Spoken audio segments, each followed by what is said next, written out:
What if I told you that the most dangerous point in a narcissist's life is not when they discover a new person to control? It is when they return to the life of someone they already damaged. Stay with me, because what CarlJung uncovered about psychological transformation changes everything people think they know about second meetings. Most people never hear this truth. The narcissist almost always comes back. Always. Jung described this as repetition compulsion, the unconscious urge to return to emotional patterns that feel familiar. They remember the empath as gentle, giving, and endlessly patient. They remember someone who carried emotional chaos without fighting back. They remember the door that was always left open for them. But what they fail to understand is that the person who once kept that door open no longer exists in the same way. And this is where everything becomes deeply interesting.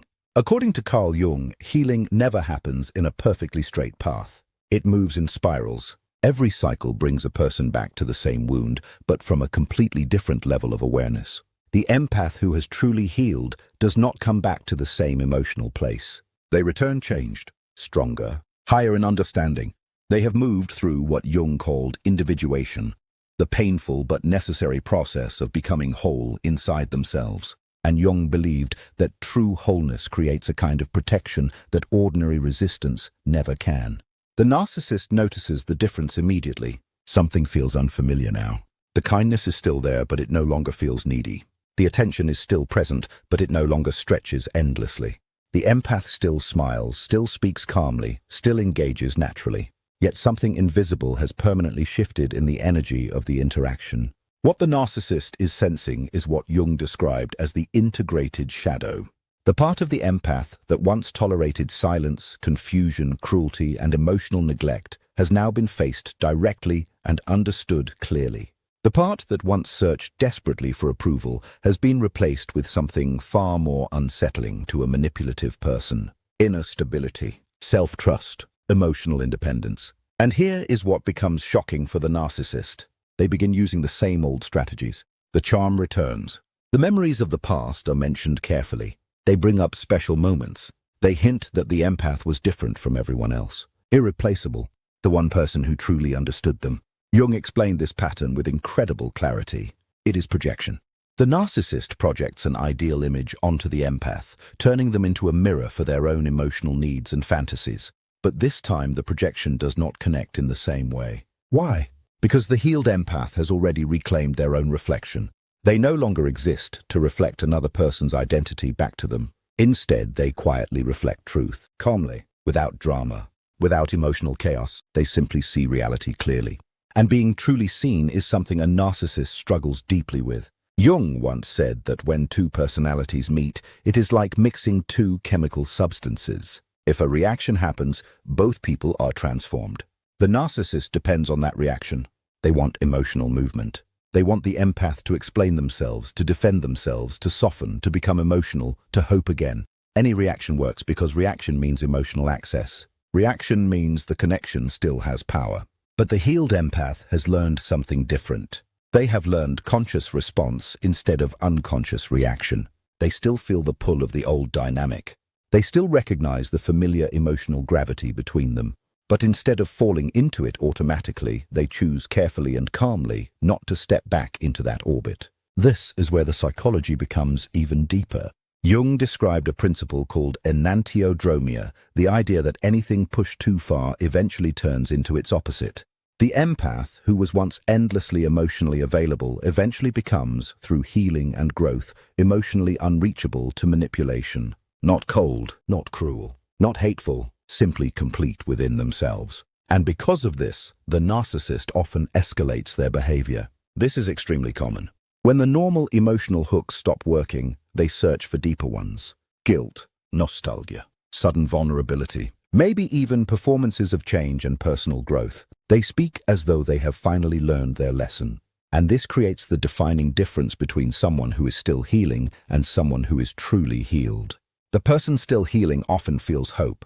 The healed person feels recognition. They recognize the pattern immediately, not with anger or bitterness, but with the calm awareness of someone who has studied this emotional pattern before. Jung believed this kind of discernment becomes wisdom rather than cynicism. The empath does not shut down their heart completely.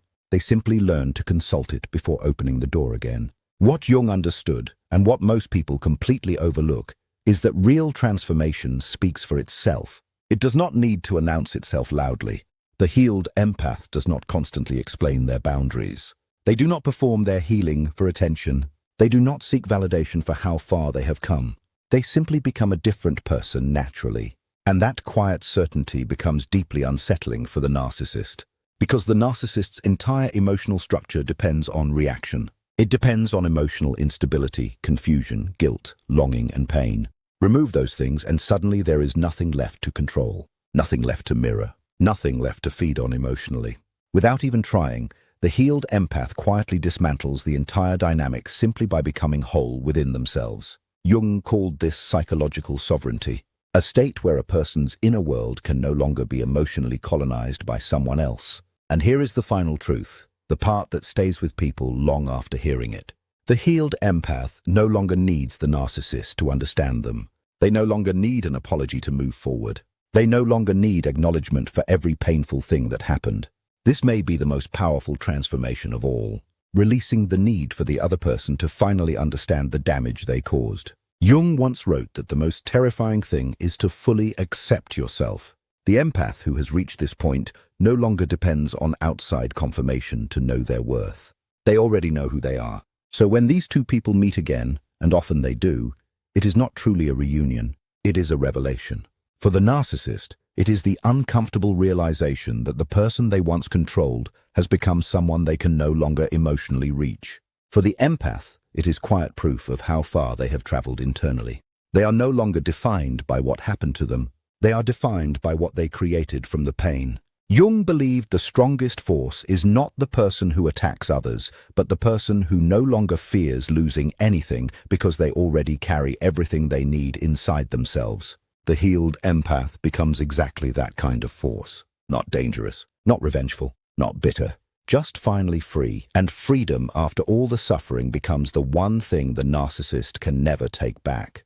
If this touched something inside you, share it with someone who needs to hear that healing is not weakness. Real healing is one of the most powerful transformations a human being can experience.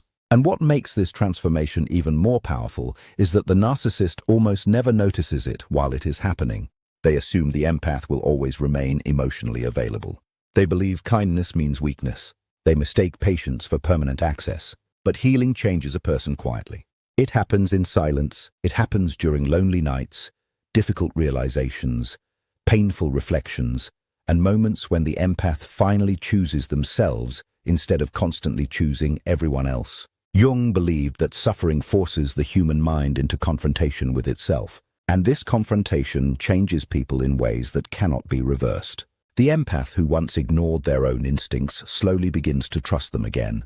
The person who once questioned every feeling starts recognizing truth immediately. What once felt confusing becomes obvious. What once felt emotionally addictive begins to lose its power. The narcissist senses this shift long before they fully understand it.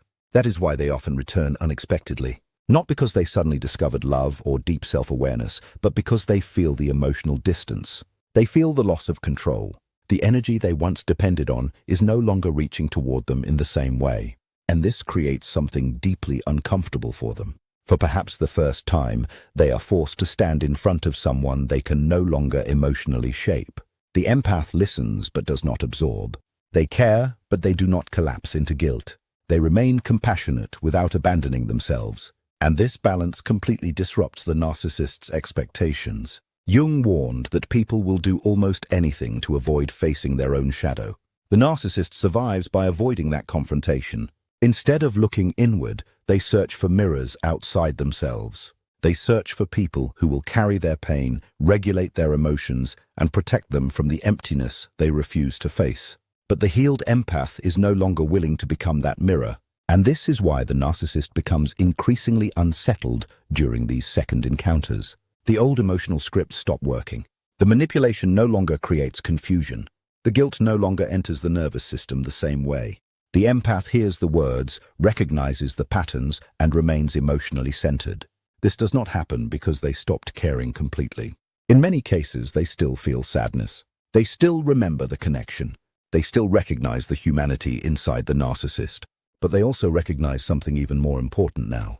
They recognize themselves, and that changes everything. Because once a person reconnects with themselves deeply enough, they stop betraying their inner truth just to maintain emotional attachment. They stop shrinking to keep peace. They stop explaining their worth to people determined not to see it. Jung believed the privilege of a lifetime is becoming who you truly are. But becoming who you truly are often requires losing the version of yourself that survived through self-abandonment. The empath eventually understands that love without self-respect becomes suffering. Compassion without boundaries becomes self-destruction. This realization is not loud or dramatic. It arrives quietly, sometimes through exhaustion, sometimes through heartbreak, sometimes through the painful moment of finally accepting that no amount of love can heal someone who refuses to face themselves. And once that understanding fully settles into the soul, the empath changes permanently. They stop chasing closure from people incapable of giving it. They stop searching for emotional consistency from people committed to confusion. They stop waiting for accountability from people who survive through denial. The narcissist notices this absence immediately. The emotional intensity is gone. The desperation is gone. The endless explaining is gone. And without those things, the narcissist begins losing access to the emotional environment they once controlled so easily. This is why many narcissists become more persistent after the empath heals. It feels backwards at first. People often assume the narcissist loses interest once control disappears. But psychologically, the opposite frequently happens. The narcissist becomes obsessed with restoring access to the version of the empath they once knew, but that version no longer exists. The healed empath may still speak kindly. They may still act respectfully. They may even forgive internally. But forgiveness no longer means re-entry. Compassion no longer means unlimited access. And this is one of the hardest truths for many people to understand. Healing does not always look emotional from the outside. Sometimes healing looks incredibly calm. It looks like silence where chaos once lived. It looks like boundaries that no longer need explanation. It looks like someone finally refusing to negotiate their peace.